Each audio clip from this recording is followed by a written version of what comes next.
sudah hadir jauh-jauh, datang mungkin dari kabupaten kota, ada yang mungkin dari Nias, kemudian dari Bangka Sultan atau dari kabupaten kota lain. Saya terima kasih banyak. Yang kedua tentunya penghargaan juga disampaikan kepada Pak Kasubag. Tadi sudah melaporkan kegiatan kepanitiaannya, kemudian Ibu Ketua Tim dan para narasumber yang sudah hadir. Ini tentunya merupakan suatu kebanggaan buat kita semua bahwa kita yang hadir di sini memang betul-betul adalah pihak atau orang-orang yang peduli terhadap gerakan sekolah sehat. Namun sebelum jauh saya menyampaikan beberapa hal, saya izin pantun dulu Bapak Ibu. Sebenarnya saya kan punya pantun sore ini. Ya tapi oke. Tahu Sumedang digoreng dadakan. Biasanya sering dengar itu. Disantap dengan sambal belacan. Selamat datang kami ucapkan.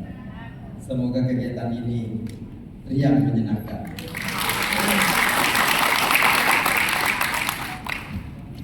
Karena kita belajar sekolah sehat, kalau sekolahnya nggak sehat, pasti kita perlu terus di sekolah. Nah, Bapak Ibu sekalian, ini adalah sebuah kegiatan yang ditemakan sebagai sosialisasi dan advokasi penguatan implementasi gerakan sekolah sehat bagi sektor pendidikan, binaan gerakan sekolah sehat, PIC, tim bina usaha kesehatan sekolah di provinsi maupun kabupaten kota. Nah, beberapa waktu lalu kita mungkin melihat bagaimana Pak Menteri, Mas Menteri dengan Pak Dirjen mengkampanyekan lagi lewat live YouTube yang dipusatkan di satu sekolah SMP di Jakarta mengenai gerakan sekolah sehat ini, dan kita laksanakan juga di BPMD Bapak Ibu sekalian. Nah, ada hal yang penting terkait dengan sekolah sehat ini, bahwa ini awalnya hanya sebuah kampanye sekolah sehat, namun sekarang sudah bergeser menjadi gerakan sekolah sehat. Nah, ini Bapak Ibu sekalian, kenapa menjadi gerakan? Karena ini tidak lagi kampanye yang sifatnya one way traffic, jadi hanya satu arah penyampaian. Nah, sekarang sudah menjadi gerakan. Namanya gerakan, semua orang berkontribusi, semua orang berpartisipasi, semua orang terlibat. Jadi namanya gerakan. Kalau kampanye hanya one way traffic, saya menyampaikan ini kayak kampanye seperti yang biasa orang lain lakukan. Tapi kalau di sini, kalau gerakan, artinya ada pelibatan semua unsur, semua pihak yang merasa berkepentingan terhadap sekolah sehat. Nah, ini tentunya sejalan dengan surat edaran Direktur Jenderal PAUD Dikdasdikmen nomor 447 tahun 2023 tentang kampanye sekolah sehat. Nah, Bapak Ibu sekalian, jadi tadinya itu hanya 3 saja, sehat bergizi, sehat fisik, dan sehat imunisasi.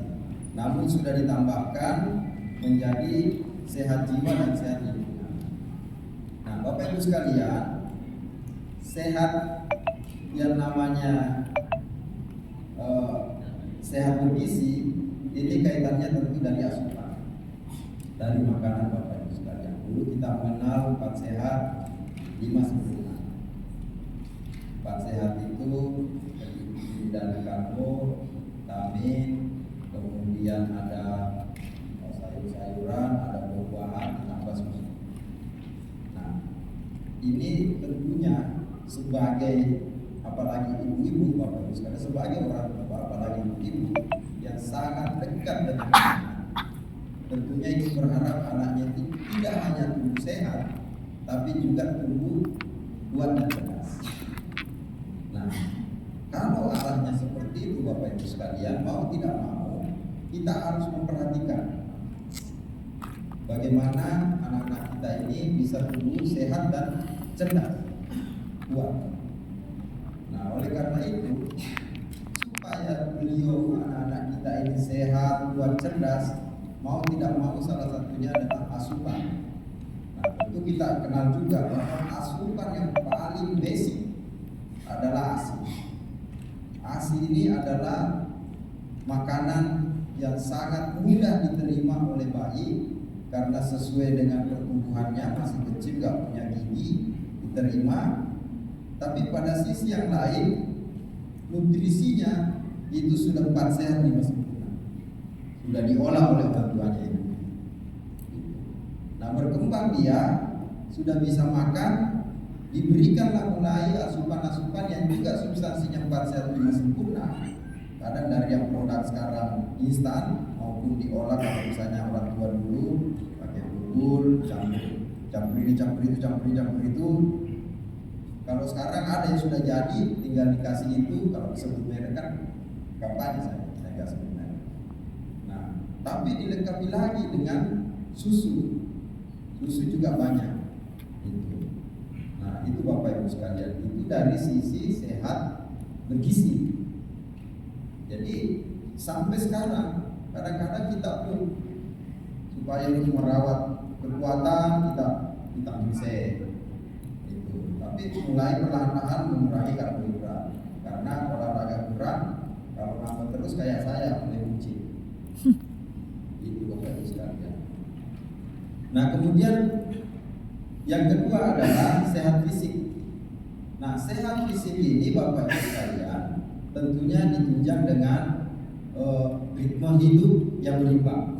Apa ritme hidup yang berimbang? Pertama, kita harus memang beraktivitas, karena kita kena asupan yang banyak. Kalau tidak beraktivitas, seperti mohon maaf kayak benar habis makan kambing, nggak bisa apa-apa, goyang, nggak bisa goyang.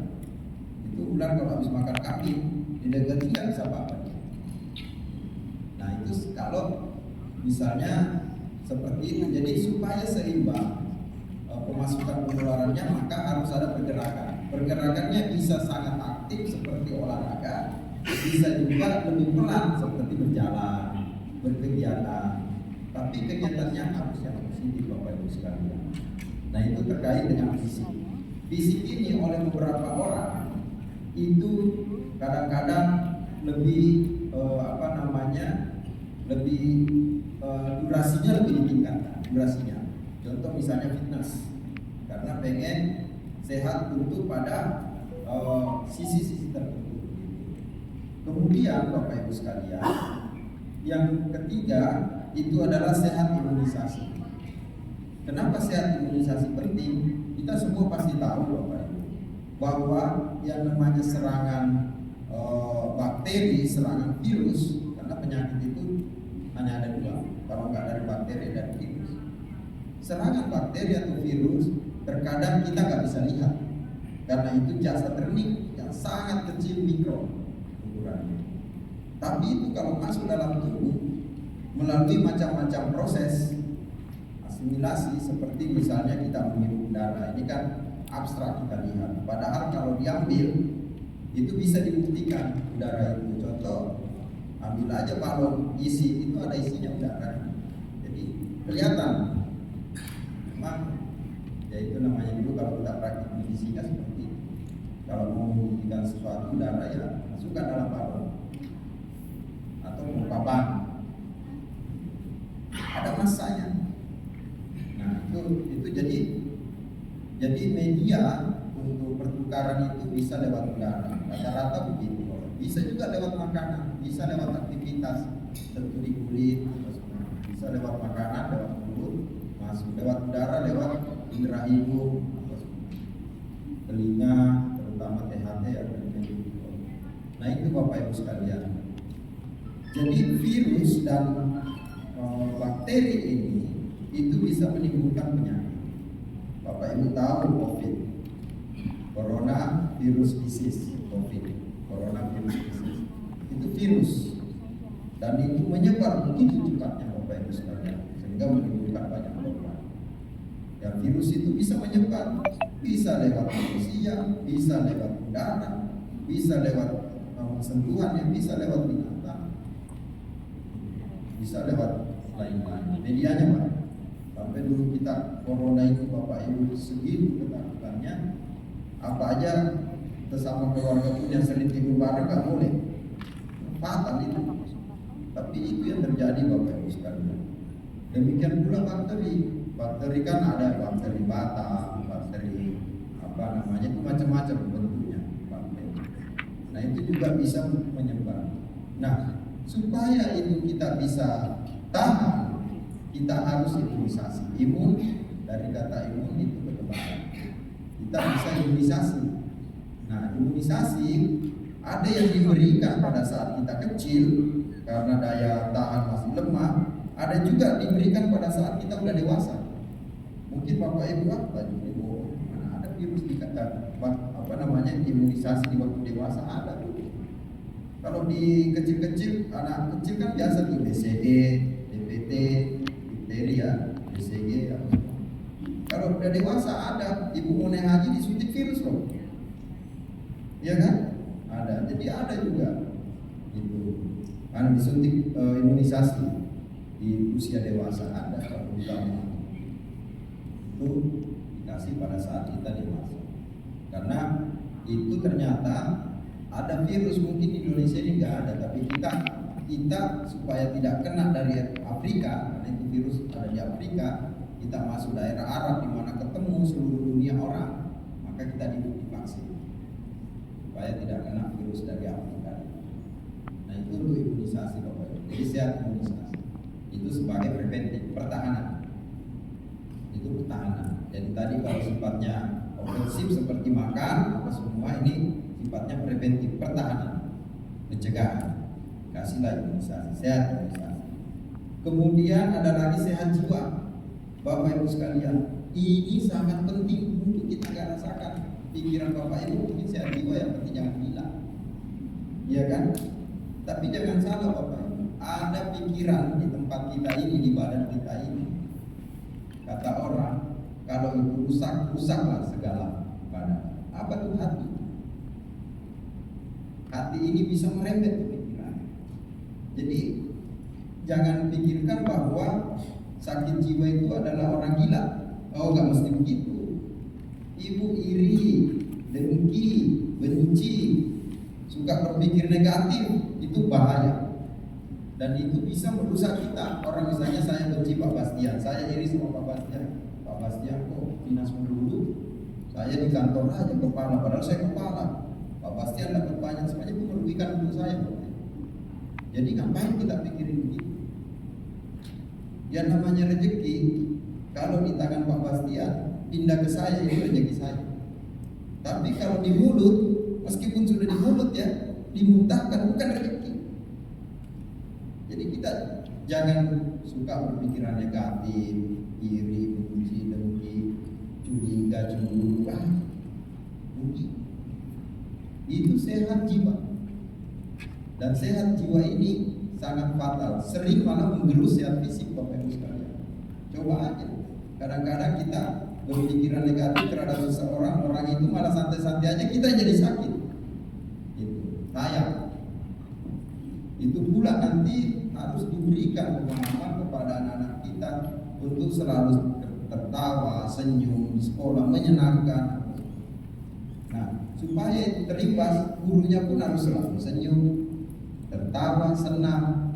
Kalau udah dari rumah mumet, bisa-bisa guru anak siswanya bilang, lu aja mumet apalagi saya. Dan itu kadang mohon maaf, salah satu pencetus, kalau di dokter namanya pencetus trigger. Salah satu trigger yang biasa menjadi penyebab timbulnya kekerasan di satuan pendidikan ini adalah karena perilaku oleh guru atau kepala sekolah, ini yang dari guru dan kepala sekolah ya. Karena mungkin ada persoalan di luar, dibawa ke sekolah, dia nggak bisa lampiaskan di rumah, ya tantang di anak-anak di sekolah. Jangan Bapak Ibu sekalian, sayang. Karena anak-anak didik kita ini itu anggap saja seperti anak-anak kita. Keberhasilan kita mendidik itu menjadi panutan buat anak-anak kita. Karena ternyata tidak ada keberhasilan mendidik itu dengan kekerasan. Mungkin tenang anak ini, kita pukul, tenang, diam dia. Tapi Bapak Ibu, nanti kalau besar lihat pengaruhnya. Anak itu akan terbawa dengan bebannya. Kenapa sekarang dilarang? Kenapa sekarang dibuat transisi PAUD SD menyenangkan? Karena banyak anak-anak sekolah, anak-anak TK itu tidak mau masuk ke SD karena trauma Bapak Ibu sekalian. Jadi mau disuruh ke SD nangis dia. Kadang-kadang kalau bayi kita nangis kita nggak tahu kan, mungkin penyebabnya nangis cuma dua, lapar atau buang air. Padahal mungkin jangan-jangan udah tertekan. Lagi mohon maaf ya, netek sampai bisa Bu. Jangan, nggak bisa begitu. Karena itu bisa bawaan nanti anak-anak. Atau anak-anak kita jadi pemarah atau apa ya. Saya kadang kalau di rumah saya bilang ke istri, kamu tidak boleh ini, kalau ada perilaku anak yang salah, jangan-jangan itu bawaan dari orang tuanya. Kan nggak mungkin bawaan dari tetangga, kecuali dari orang tuanya, kecuali kita titip di tetangga kan. Maaf ya. Jadi seperti itu Bapak Ibu sekalian. Itu untuk sehat jiwa. Nah, jadi bagaimana caranya? Jangan ya seperti tadi, buang semua pikiran-pikiran yang membuat kita bisa kehilangan dulu. Kalau suka iri, dengki, cemburu, itu pasti kita kehilangan nanti. Kehilangan rezeki, kehilangan kawan, kehilangan pendapatan, kehilangan kesempatan, pasti kehilangan. Coba aja percaya. Kalau penyakit-penyakit hati sudah ada dalam tubuh kita. Jadi yang kedua itu bisa membebani gerak langkah kita, akan membatasi ruang gerak kita. Coba aja praktekkan di sekolah atau di satuan pendidikan atau di lingkungan atau di mana. Kalau kita sering berpenyakit hati, pasti kita itu membatasi, akan ada pelan-pelan membatasi ruang gerak. Kemudian Bapak Ibu sekalian, ada lagi sehat lingkungan. Yang kelima sehat lingkungan. Sehat tadi misalnya sehat gizi bagus, sehat fisik iya, imunisasi iya, jiwa iya, tapi lingkungannya berantakan. Wah, itu agak susah. Karena katanya pendidikan itu dimulai dari rumah tangga, kemudian yang kedua itu dari lingkungan. Asumsinya sekolah ini jaga lingkungan ini sangat mempengaruhi karakter seorang anak Bapak Ibu sekalian. Kalau anak itu di lingkungan dia berada pada pendidikan yang negatif, ya itu mungkin satu dari 10 yang bisa dia positif. Coba aja perhatikan Bapak Ibu, serangan anak-anak di tempat saya aja banyak narkoba. Anak-anak masih kecil udah mulai merokok, pertama merokok, diajarin lama-lama candu. Habis itu ya ini mulai minum, kayak gitu. Jadi lingkungan itu yang membuat hal-hal seperti itu, dan itu berbahaya juga. Nah, kalau lingkungan sekolah, satuan pendidikan itu nyaman buat anak-anak, saya yakin anak itu besok dia yang minta pergi sekolah. Dia yang minta pergi sekolah karena dia merasa nyaman. Itu sangat sederhana kok, filosofinya sangat sederhana. Kalau di mana ada nyaman, pasti orang akan datang. Kalau kita tidak nyaman, nggak usah disuruh, nggak pasti kita akan datang. Nggak nyaman kok. Tapi kalau nyaman, nggak disuruh juga kita datang. Gitu. Jadi yang namanya lingkungan itu harus dibuat nyaman, termasuk lingkungan sekolah harus dibuat nyaman buat sekolah. Pertama itu nyaman. Kalau sudah nyaman, kita susupi informasi itu enak. Orang lapar diberikan pengetahuan apa aja pasti nolak. Tapi kalau orang kenyang, sudah nyaman, kita susupi itu tenang dia. Nah, Bapak Ibu sekalian, jadi kegiatan ini memang sekarang gerakan sekolah sehat ini sudah sangat masif dilakukan dan seluruh Indonesia melakukan. Nah, Bapak Ibu sekalian, kita tidak bisa sendiri dalam mengimplementasikan gerakan sekolah sehat ini. BPMP kalau berharap sendiri tidak ada kaitannya sama ibu, tidak ada peran serta dari bapak ibu, itu tidak bisa. Karena satuan pendidikan ada pada bapak ibu, bukan pada kami. SMP ke bawah domainnya adalah dinas kabupaten kota. SMA, SMK dan inklusif itu domainnya ada di SMA. Otomatis bapak ibu sekalian, kami sangat berharap pada bapak ibu supaya ini bisa berjalan, ini bisa bergerak, ini bisa menjadi masalah gerakan sekolah sehat ini. Nah, kita berharap bapak ibu sekalian bahwa gerakan sekolah sehat yang sekarang ini juga nanti akan menyelenggarakan beberapa lomba karya video untuk tahun 2024 ini dengan tema dengan tema sekolah sehat generasi hebat. Sekolah sehat generasi hebat. Sekolah sehat Nah, generasi hebat. ini memang dilakukan bapak ibu sekalian sebagai media untuk memperluas informasinya kepada satuan-satuan pendidikan. Bapak ibu bisa berpartisipasi untuk membuat melalui kegiatan Gala Kreasi Video Gerakan Sekolah Sehat tahun 2024. Silakan membuat video praktik-praktik. Nah, bapak ibu sekalian, tema tadi sekolah sehat generasi hebat. Jadi kalau tadi sekolahnya sudah tercover 5 itu, kita berharap bahwa outcome-nya itu adalah generasinya hebat. Kita ini bapak ibu sekalian berada pada bonus demografi. Bapak ibu mungkin pernah dengar bonus demografi. Bonus demografi ini di mana penduduk usia produktif 24 tahun ke atas itu berada pada posisi sekarang sangat produktif dan Indonesia mengalami ini. Nah, sayang bapak ibu kalau bonus demografi ini tidak dijadikan sebagai suatu keuntungan, sesuatu manfaat, karena usia produktivitas adalah usia bagaimana sebuah negara bisa menghasilkan pendapatan atau manfaat-manfaat yang lebih bagus. Nah, kita berharap bahwa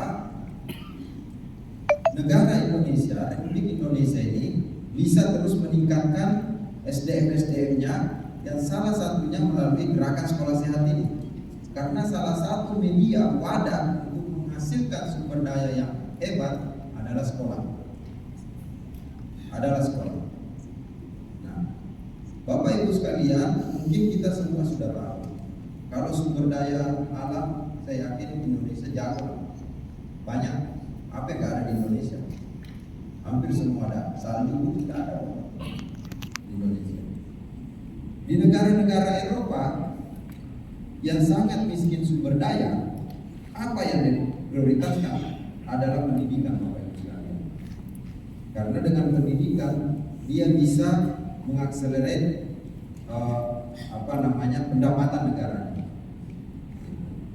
Nah, kita ini bapak ibu sekalian, maaf ini saya pun banyak cerita, tapi kita bisa lihat bahwa dulu mungkin pernah bapak ibu dengar, dulu Malaysia itu ngirim mahasiswanya belajar ke Indonesia. Kalau sekarang apa yang terjadi, mahasiswa Indonesia yang belajar ke Malaysia. Sudah terbalik sampai segitunya Malaysia, karena memang Malaysia itu lebih gesit loh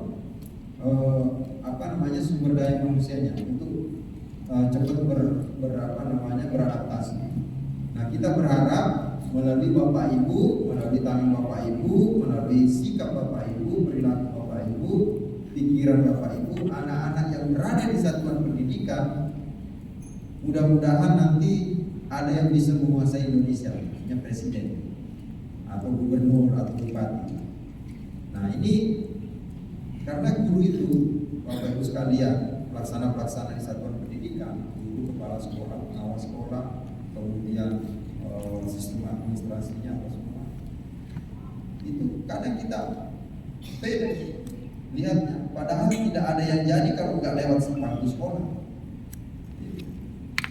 Semuanya dari bangku sekolah. Tinggal kita lihat apakah sumbernya misalnya dari SMP 1 Asahan atau SMA 1 Mandiri Natal. Kita nggak lihat, nanti dapat tahu dari sini.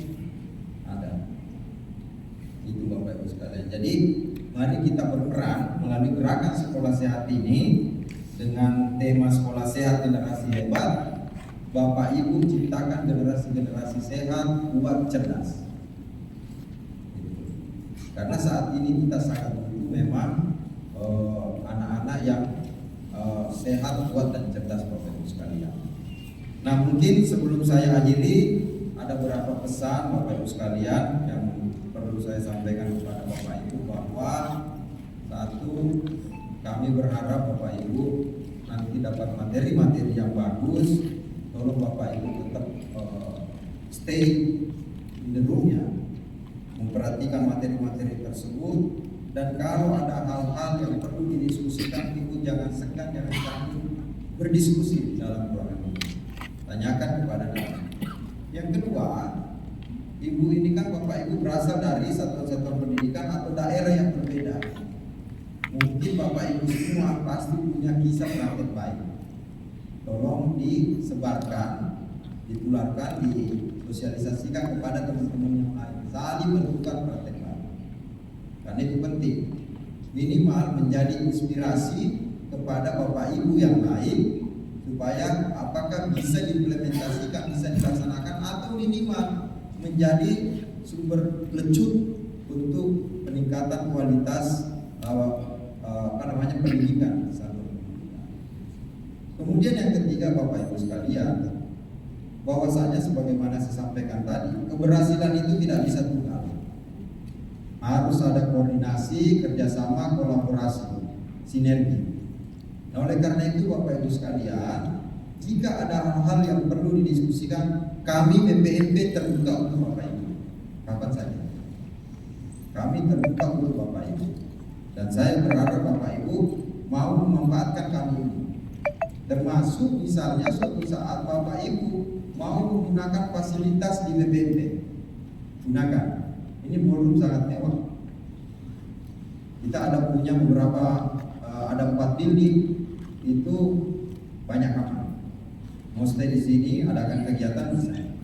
Ada ruang-ruang kecil, gedung Pancasila yang kapasitas sekitar 100 sampai 150, ada Ki Hajar Dewantara sekitar 70-80 orang, ada di Lamas, ada kelas-kelas kecil yang lain. Dimanfaatkan Bapak Ibu. Kalau misalnya suatu saat mau bikin kegiatan di Asrama di Medan. Gitu. Kemudian terakhir dari saya Bapak Ibu, pesannya adalah bahwa dunia pendidikan sekarang itu mendapat banyak serangan,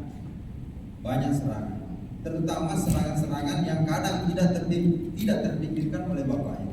Apa serangannya adalah serangan HP, serangan macam-macam itu yang bisa mengerus anak-anak untuk malas belajar, malas membaca. Nah, oleh karena itu Bapak Ibu sekalian, bagaimana caranya, siasatnya agar ini, kalaupun dia memanfaatkan media itu benar-benar untuk mendapatkan manfaat dari kegiatan-kegiatannya. Contoh misalnya dia mungkin nonton praktek baik, membaca, atau misalnya belajar, itu boleh. Tapi kalau sudah melihat yang aneh-aneh, jelek, bisa mengganggu psikisnya, itu berbahaya Bapak. Dibatasi, terutama anak-anak kita secara pribadi. Bapak Ibu, perlu saya sampaikan, yang namanya mata kita ini adalah lensa. Mungkin kalau Bapak Ibu guru fisika pasti belajar lensa. Lensa itu ada berakomodasi maksimum, bergerak seperti lensa kamera. Bapak Ibu bisa bayangkan, ketika anak-anak lihat HP, apalagi sedang bergerak naik mobil, itu matanya pasti kan ini, mencari fokus ke apa yang dilihatnya. HP sekecil itu. Jangan salahkan anak-anak sering mual. Itu karena dampak psikis dari melihat ini, mual dia. Jadi itu berbahaya Bapak Ibu. Termasuk anak-anak sudah kecanduan, ketagihan, sampai dia kacamata minus, udah begini. Sayang. Jadi ini serangan ini yang paling berbahaya sekarang. Memang bagus HP itu, semuanya dibunuh. Telepon umum dibunuh, telegram dibunuh, kartu pos dibunuh, macam-macam, kamera pun dibunuh. Dulu orang beli kamera, kan sekarang HP ada kameranya, kalkulator dibunuh. Banyak, mohon maaf ya, kata bunuh ini saya pakai, mohon maaf. Maksudnya dihilangkan peralatan-peralatan itu yang tadinya banyak ada dalam satu HP. Dulu kita fax, kirim fax, ini sekarang lewat HP, cepat lagi sampai. Nah, tapi pada sisi yang lain, ini ternyata sangat berbahaya juga buat anak-anak. Mungkin itu Bapak Ibu sekalian. Sebagai penutup saya bacakan lagi satu pantun. Jika ingin pergi berobat, segera pergi, jangan diperlambat. Jika lingkungan asri dan terawat, sekolah sehat, siswa jadi kuat. Bapak Ibu sekalian, saya sekali lagi appreciate, memberikan penghargaan yang setinggi-tingginya kepada Bapak Ibu sudah sudi mengorbankan waktu, mengorbankan tenaga, mengorbankan mudah-mudahan saya pikiran di sini terkait dengan Gerakan Sekolah Sehat. Dan saya berharap bahwa peran serta partisipasi Bapak Ibu hadir di tempat ini mudah-mudahan mendapatkan manfaat, juga menjadi ladang amal buat Bapak Ibu semua. Dengan mengucap Bismillahirrahmanirrahim, sosialisasi dan advokasi penguatan implementasi Gerakan Sekolah Sehat bagi Satuan Pendidikan binaan Gerakan Sekolah Sehat PIC Tim Pembina Usaha Kesehatan Sekolah Provinsi dan Kabupaten Kota saya nyatakan dibuka secara resmi. Assalamualaikum warahmatullahi wabarakatuh. Selamat sore, salam sejahtera buat kita semua. Horas.